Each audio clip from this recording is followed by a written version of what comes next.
Look, Colonel Schlag, I understand the need for some secrecy, but for more than 3 weeks, an astronaut has been missing. I'm tired of all the official double talk. Now, either I get a straight story, or I'll go on the air tonight with everything I know. Once again, Colonel Schlag, what has happened to astronaut Ted Shaw?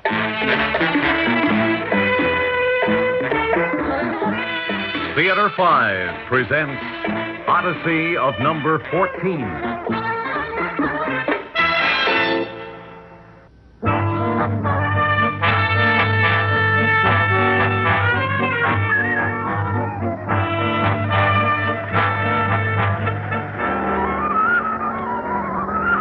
This is your radio correspondent, Ray Boudreau. I'm with the press corps assembled here on Cocoa Beach. Looking north, I can see the gantry row of Cape Kennedy. We've been barred by military order from the Pad 14 press site, barred from the Cape itself. The shroud of complete secrecy has been dropped over this launch. The gantry is pulling back. I can see a capsule sitting atop the stack.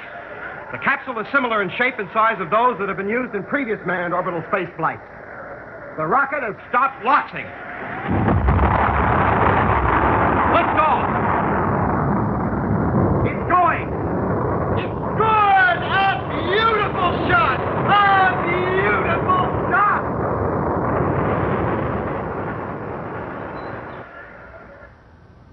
That happened 17 days ago. Our space agency continues to refuse to answer any questions. Our correspondents checked each astronaut and found one missing. Astronaut Ted Shaw, the old man of the group. At the agency, our questions met a brick wall. Major Shaw is away on a secret mission and will return in 2 weeks. Last Saturday night, a Cape technician told us that when the capsule was launched, Major Ted Shaw was aboard. It was an eyewitness report. The Monday morning meeting of our news chiefs, the story was stamped top priority. Orders would try to get an angle from Shaw's wife.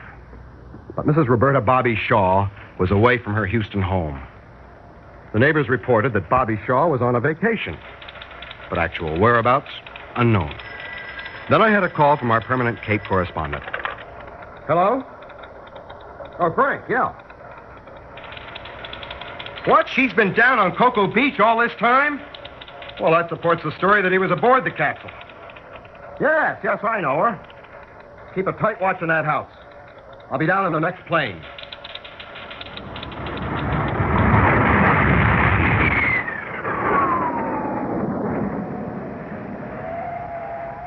This morning, I stationed myself in the dunes just south of the beach house.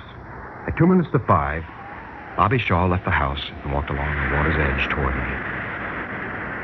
I let her pass, and then walked up behind her. Bobby Shaw. Why, Ray Boudreau. Bobby? What are you doing here? Bobby, tell me, where's Ted? I don't know, Ray.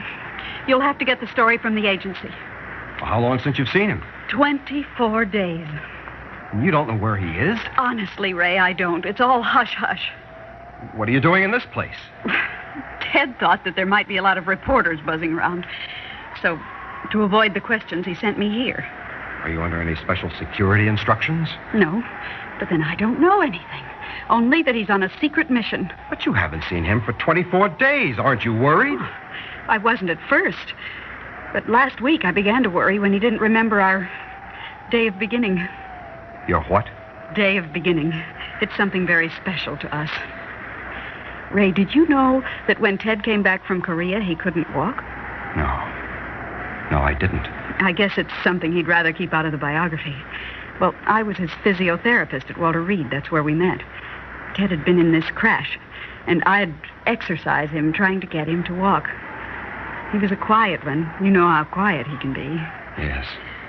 But he'd talk to me all about Korea, the missions there, a lot about the men under him who were hurt or killed. He never said so, but I knew he blamed himself for anything that went wrong. And then one day, after one of those talks, he took his first step. And it was then he said he was going to marry me. He called it the day of the beginning. Every year since then, he sent me some remembrance of it, a gold charm, something. But last week, for the first time, nothing. He would have made some arrangement for it if he didn't expect to be back. And then 2 days ago, this terrible letter came. I've been carrying it around with me ever since. I've been unfaithful. Divorce me. Is this his handwriting? I'm not sure.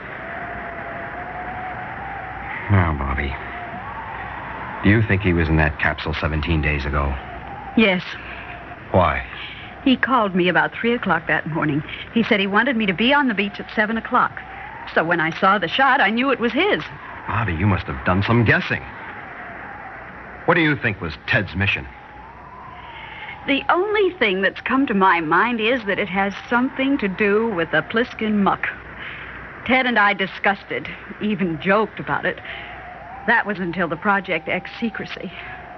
Then Ted stopped talking about it, and I got Pliskin muck, or Pliskin radiation field, is an electromagnetic field that is located and concentrated over the northern regions of the Soviet Union. It was nicknamed after its discoverer, the Russian scientist, Dr. I.K. Pliskin. I knew of its existence because I attended an international scientific conference in Stockholm last year and interviewed Dr. Pliskin after he defected to the West. In fact, we recorded a tape interview. Bobby, that letter from Ted, where was it postmarked? Houston. Bobby, there's an explanation for it. And I think the explanation is in Houston. I'm going there this morning, and I think you should be on the flight with me. Yes. Yes, I want to come.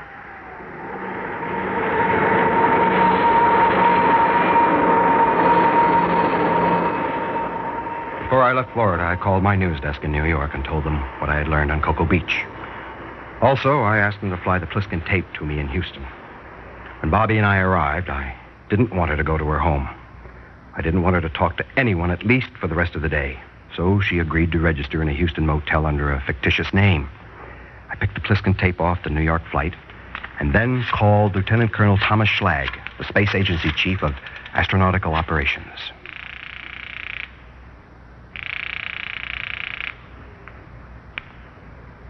Colonel Schlag speaking. Colonel, this is Ray Boudreau. Oh, yes, Boudreau. Colonel, where is Major Ted Shaw? Astronaut Shaw's on a secret mission. He'll be involved with it for the next several weeks. Now, that's all I can tell you, so... Colonel Schlag, I have an eyewitness report that puts Ted Shaw aboard the capsule that was launched 17 days ago.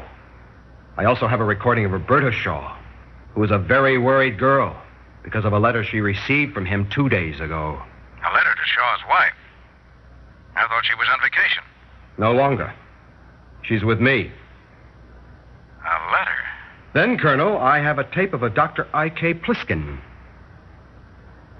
What does he have to do with this? A great deal. I'd like to come in and play this tape for you. I don't think that's necessary. All right, Colonel. But I'm going on the air tonight with everything I've got, including the Pliskin tape. But first, I'd like to talk to you about the implications of such a broadcast. All right. Come in if you like. I'll see you at 3:30. Goodbye. 3 hours later, I played the tape I'd made last spring of Dr. I.K. Pliskin for Colonel Schlag. Here is that tape. Dr. Pliskin, we have rumors that a Russian cosmonaut has been lost in space. Is this true? Yes. The orbital paths of Russian flights were different from yours. One Russian flight went through a radiation field of such a destructive nature that the cosmonaut was unable to return to Earth. Oh, what happened to I can tell you no more now. I must talk to your agency officials first. I understand they are planning flights through my radiation field. It is very dangerous there, and they must be warned. Well, that's the tape, Colonel Schlag. First, let me say, Mr. Boudreau, that I've been authorized to answer all of your questions. But let me also emphasize that this is classified as secret. We expect you to keep it so. Now, that's a cute way of gagging me. Then Major Ted Shaw was in that capsule. Yes. Did the Pliskin muck hurt him? Yes. How? 17 days ago, after having been exposed to the strange effects of the Pliskin radiation field, astronaut Ted Shaw, well, to put it in non-technical language, he went insane.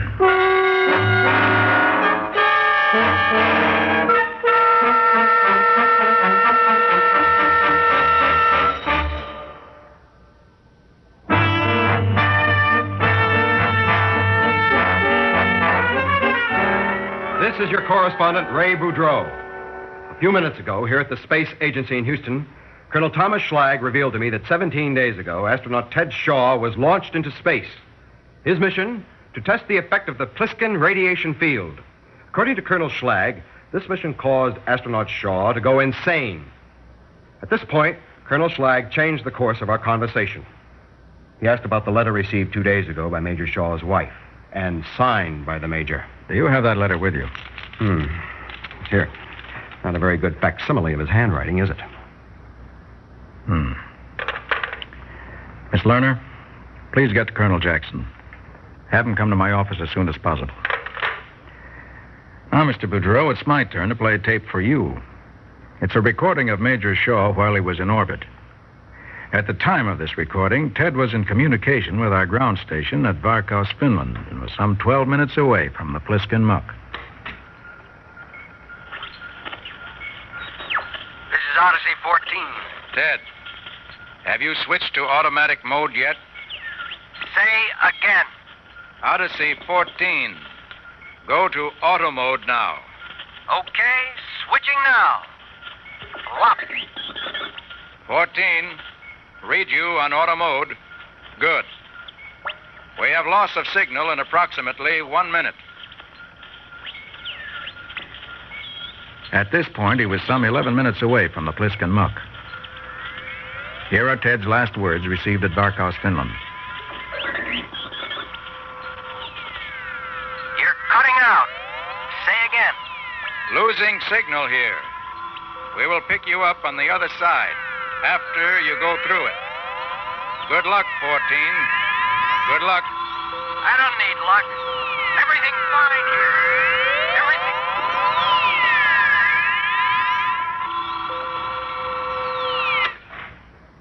But what does the Pliskin muck do to a man? Come in. Oh, hello, Colonel. Howdy. Mr. Boudreau, this is Colonel Jackson, who is the chief surgeon of the Odyssey mission. How do you do, sir? How do you do? Why don't you ask the colonel that question? Very well. What effect does the Pliskin radiation have on an astronaut? Well, after they've had a taste of it, or perhaps I should say the sound of it, they just don't want to come down. I don't understand. Well, the simplest way I could describe it would be as an acute case of audio hypnosis. You see, when the capsule entered the Pliskin field, the radiation there created a sound phenomenon within the capsule. For lack of a better term, we label it space singing. Once a man is exposed to this space singing, he evidently goes into a deep hypnotic state and will do anything to stay in it. The siren song of space. Is that it? Well, the Russian cosmonaut wanted to stay in that world so desperately that he sabotaged all efforts to bring him down. The purpose of our mission was to send the kind of man who, by our most scientific judgment, was able to resist the field's hypnotic attraction. We thought the cosmonaut's breakdown might be an individual personal thing. We gave all the astronauts a battery of psychological tests, and Shaw measured strongest in resisting hypnotic influence. Yes. He certainly believed he could do better than any Russian cosmonaut. After talking with Dr. Pliskin, he was so convinced that it wouldn't happen to him that I must confess he had me believing him. So what happened? I'll play you the tape made after Major Shaw had gone through the Pliskin muck. We were in communication with the capsule through our tracking station on Okashiri Island, Japan. Odyssey 14. How do you read? Odyssey 14. Four corners to my bed. Four angels round my head. One to watch. One to pray. And two to bear my soul away. 14. I'll count down retro sequence fire. 3, 2, 1, 0. We read number 1 fired. For every evil under the sun, Number 2 fired. there is a remedy or there is none. Number 3 fired. If there be one, try and find it. If there be none, never mind it. 14. We show that you have armed the escape hatch. Old woman, said I, whither so high? To sweep the cobwebs off the sky, and I'll be with you by and by. 14. We show that you have blown the hatch. Come when you're called, do what you're bid, shut the door after you, and never be chid. And may we light the clock, keep a face clean and bright, with hands ever ready to do what is right. Phew. Why, if I understand the tape, he made it impossible for you to bring him down. Yes. Put the capsule into a position that would have made it skip back into space when it hit the atmosphere. And did he have control? No. He didn't know it, but we'd rigged it so that once he went automatic before his entry into the Pliskin muck, all control belonged to us on the ground, and he could never again take it back again. Then he couldn't blow the hatch. That's right. Each button he pushed gave us a readout in our control, but had no effect on the capsule. Then you got him down all right? Yes. He gave us quite a fight, but we got him down. But where has he been these last 2 weeks? In our hospital here in Houston. He's been in a state of complete withdrawal. He does not speak, nor does he respond to any communication. Oh, that explains the note to his wife. What he really meant was being unfaithful to his own strict code of conduct. Yes. For a man like Shaw, it's a shattering experience to think he's failed. Well, then, what's our next step? I think it's time we brought Mrs. Shaw into it. I called Bobby Shaw at the motel and asked her to meet us in the observation room of the hospital. There, she was completely briefed. Colonel Schlag even played the tapes for her. When it was done, Bobby Shaw had only one thought. I want to see my husband. Just go through that door. We shall observe you through this one-way glass window. Colonel Jackson pulled back the curtain, and we could see astronaut Ted Shaw sitting in a chair, staring into empty space. Colonel Jackson turned on the room's microphone. Ted? When she spoke, I thought I saw him flinch slightly, but it did not alter his dazed condition. Ted, when you came back from Korea, I helped teach you how to walk. Now we have to work on the speech. So let's start the therapy. Remember the last time we kept count during the coordination exercises by saying nursery rhymes? All right. This time, I'm going to say them, and I want you to move your mouth. Let's start. The man in the moon came down too soon.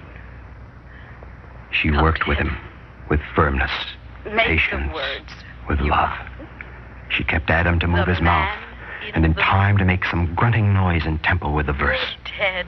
Finally, Now, after more than try an to make hour some of work, sound in time with the words. If there is a remedy, or there is none, if there be one, try and find it. Now, Ted, say the last line yourself. If there be none. Ted, say it. If there be one, try and find it. If there be none. Never mind it. Good. Good, Ted. She did it. Yes, she did it.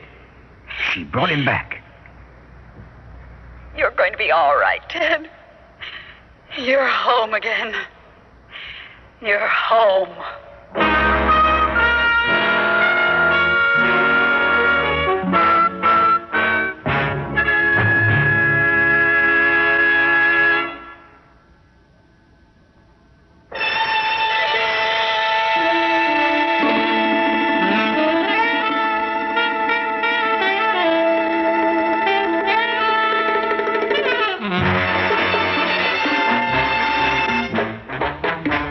Theater 5 has presented Odyssey of Number 14, written by Bruce Bassett and directed by Harry Nelson. In the cast, John Thomas, Lenka Peterson, Lon Clark, Cliff Carpenter, and Jay Barney. Audio engineer Neil Pultz. Sound technician Ed Blaney. Script editor Jack C. Wilson. Original music by Alexander Vlastotsenko. Orchestra under the direction of Glenn Osser. Executive producer for Theater 5, Edward A. Byron. We invite your comments. Write to Theater 5, New York 23, New York. This is Fred Foy speaking.